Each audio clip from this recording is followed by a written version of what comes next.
Hi, I'm looking at the advantages and disadvantages to teaching math at Hawaii Pacific University in the online environment. First of all, I teach a class that's considered a gatekeeper for students. Basically, if they don't pass my class first time around, only a third of those students actually go on and graduate from college. So remedial math and English classes that are offered at a university or community college are often termed as gatekeepers that really determine whether or not a student graduates. So some of the advantages of taking online classes are pretty general at this level. One would be flexibility. It would fit into a student's coursework. My class at HPU is actually not a math credit because it's remedial. It is just a class that they have to pass in order to get into a math class that gives them credit.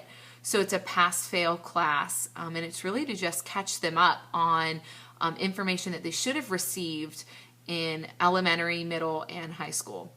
I say elementary because a lot of my stuff is very basic that I teach. There's actually a lower class than what I teach. But interestingly, I find that there are more disadvantages to teaching the remedial math classes in an online environment. And I figured I couldn't be the only person that thought that. So I started to do some research. First of all, I've mentioned this author before, Linda Nielsen, and she writes a book called Teaching at Its Best. Basically, it's all about the college learner or teaching at the college. And she just talks about how students these days that are entering into college are entering with a much lower skill set than we've seen in the past. And I can clearly see that. I taught 8th grade in North Carolina. Same exact math class that I was teaching in North Carolina in the 8th grade is what I'm teaching at HPU to college students. So I think that I can definitely see college students, in my own experience, enter into the classroom at a much greater disadvantage because they don't have a lot of the basic skills and the good foundation of mathematical knowledge in order to even take a college level math class. So that would be my first reference that kind of goes along with what I'm seeing.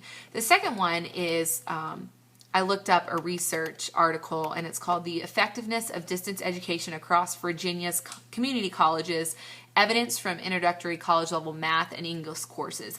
And basically, they took a study and they paired face-to-face math remediation math classes, remedial math classes, and face-to-face English remedial math classes, and then also compared them against online ones. So students that were taking the math online were compared to the students who were taking face-to-face, and likewise. And they wanted to see if there was any difference in 2010. So this is a pretty current article.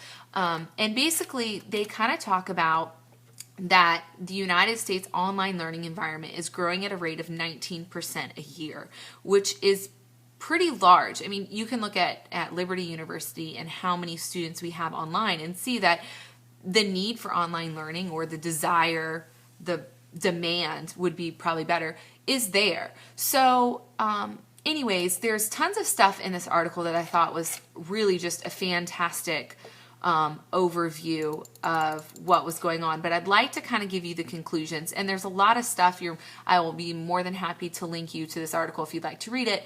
But basically, in all of their comparisons, they came down and they concluded that students who were taking online math courses only passed at a rate of 67%, which is not passing.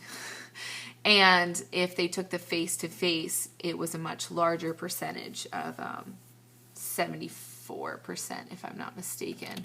I'm going to look really quick as you guys are just sitting there listening to me talk.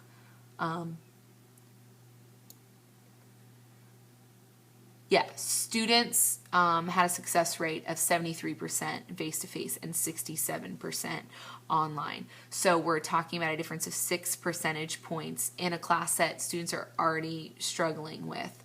But I liked their conclusion when they said that the reason why they felt that students were not adequately able to pass an online environment was not because they couldn't pass it, but because that the available technology to be able to get students to engage in the curriculum and retain the information was not current. That and this is the exact quote. It said, proponents of online learning have consistently noted that it is not the course modality, but course quality that influences student learning. In principle, we agree with this assertion, but our results suggest that designing and teaching high-quality online courses with sufficient student support may be more difficult than doing so with face-to-face courses. That is, for increased online course offerings to translate to improved academic success and post-secondary progression, institutions may need to devote substantially more resources to developing and evaluating programs and practices explicitly designed to improve such students' retention and learning in an online course. Without a more critical examination of the pedagogical factors, student supports, and institutional structures that reinforce online students' academic commitment and motivation, it is unlikely that an increase in online offerings will result in a substantial increase in educational attainment among community college students. So I kind of tend to agree with that statement, that the courses are not being designed to help students who don't have a good foundation of math be successful later on. I think that's it. Sorry for all the blunders in the reading. It's kind of late here, and I just put my kids down. So I hope you've at least enjoyed or gotten a good chuckle out of it. I really don't like watching these videos and hearing myself talk. All right, I'm going now. Bye.